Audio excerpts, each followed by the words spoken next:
Salam hörmətli izləyicilər, xoş gördük hər birinizi. Bugünkü dərsimizdə sizlər üçün Xürrəmlər Hərəkatı, Babəkin başlığı altında və öncəki dövrlər haqqında məlumat verəcəm. Deməli, başlayaq. Bu, ümumiyyətlə, azadlıq hərəkatlarının baş vermə səbəbi nə idi? Həm Azərbaycanda, həm də ki, ərəblərin asılı etdiyi digər ərazilərdə onların həyata keçirdiyi köçürmə siyasəti, məmurların özbaşınalığı və eyni zamanda ağır vergi siyasəti üsyanlara səbəb olurdu, xalq azadlıq hərəkatlarına səbəb olurdu.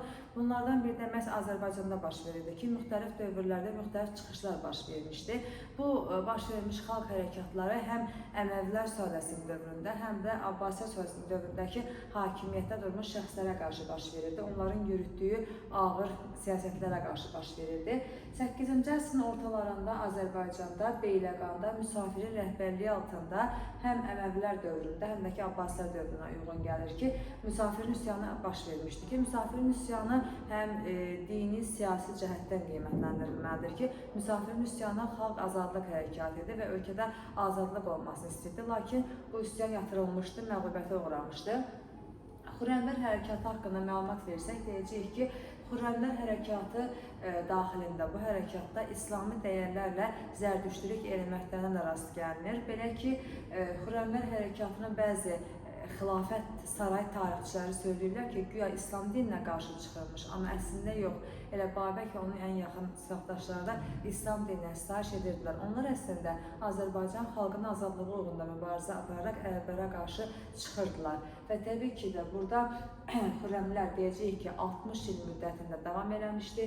Onlar ədalətli cəmiyyət qurulmasını istəyirdilər, bərabərlik tələb edirdilər, əmlak və sosial bərabərlik istəyirdilər. Bütün bunlarda məzdəkilik hərəkatının ideyaları idi ki, Xürrəmlər məzdəkilərin ideya davamçıları hesab olunurlar. Hansı ki, məzdəkilik hərəkatı 5-6-cı əsrlər dönəmində Sasanilər dövlətində yaranmış və yayılmışdı.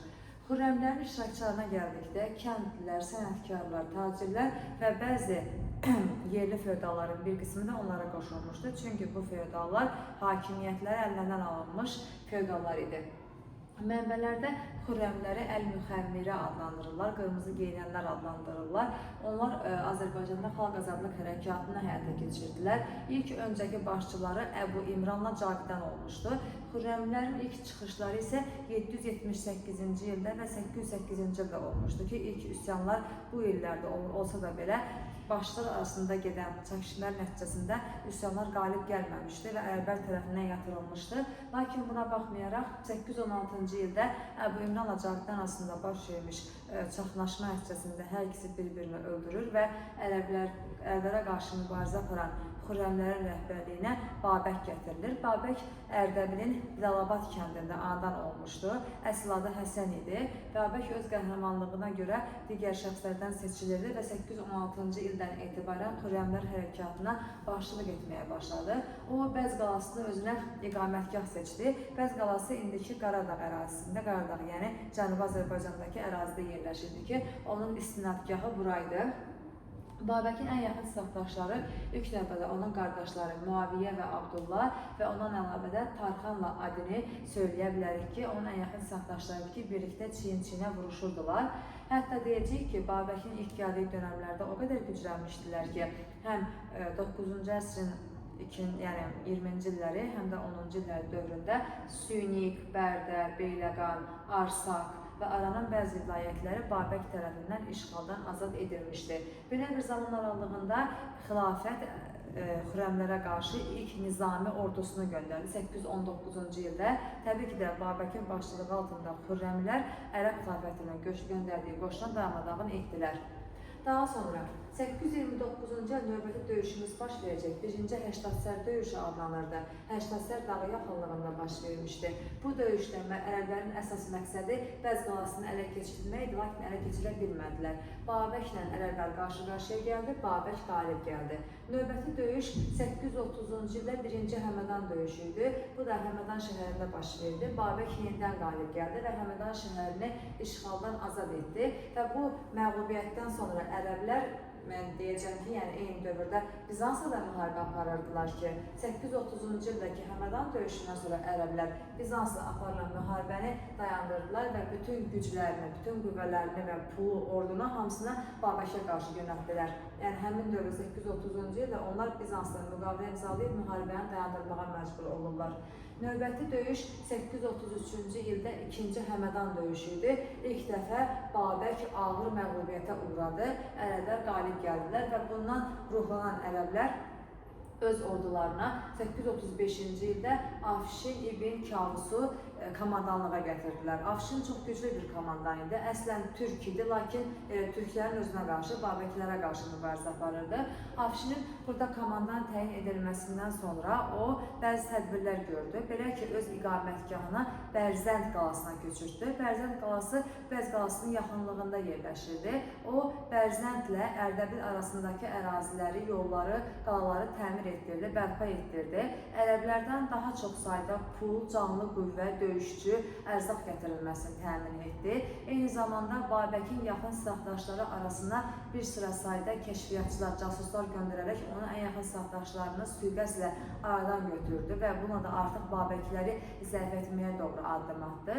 Və deyəcəyik ki, belə bir zaman aralığında 836-cı ildə 2-ci Həştadsər döyüşü baş verdi. Döyüşdə bütün bunlara baxmayaraq Babək qalib gəldi, ərəblər məğlub oldular. 837-ci ildə isə Bəz döyüşü baş verdi, Bəz qalası ətrafında.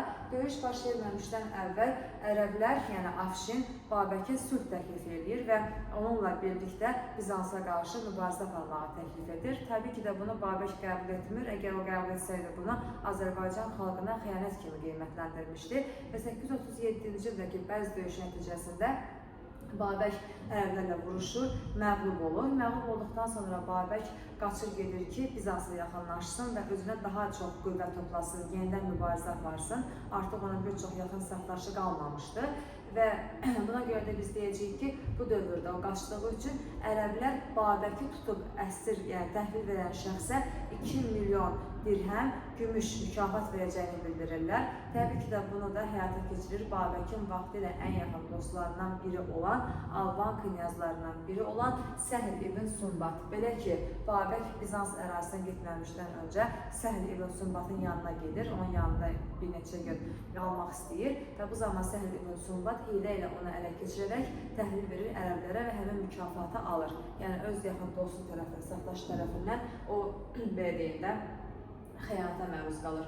Və ərəblər Babəki ələ keçirirlər. Babəkin son arzusu bu olur ki, getsin Bəz qalası ilə vidalaşsın. Onunla vidalaşır və 838-ci ildə 14 mart tarixində ərəblərin Samirə şəhərində Babəki edam edirlər. Və bir məqam vurğulayım ki, 837-ci il Bəz döyüşü haqqında bizə məlumatı tarixçilərdə Nizamül Mülk adlı şəxs məlumat vermişdir. Deməli, təxminən 60 il davam edən Xürrəmlər hərəkatı düzdür. Babəkin ələ keçirilməsi ilə məğlub oldu, amma nəticəsiz qalmadı. Belə ki, bu hərəkat o qədər ərəb xilafətini daxildən sarsdı ki, o qədər onu sirkələdi ki, daha sonraki dönəmlərdə də digər ərazilərdə, digər ölkələrdə üsyanlara səbəb oldu. Bu da artıq ərəb xilafətinin tərkibindən bir çox ərazilərin azadlıq hərəkatını həyata keçirərək ayrılmasına, özlərinə yeni müstəqil dövlətlər qurmasına gətirib çıxartdı. Məhz belə müstəqil dövlətlər Azərbaycanda da yaranacaq. Şirvanşahlar, Sacilər, Salarilər, Şəddadilər və Rəvadilər dövlətlərini söyləyə bilərik ki, onun haqqında növbət dərslərimizdə məlumat verəcəm. Oldu, sağ olun.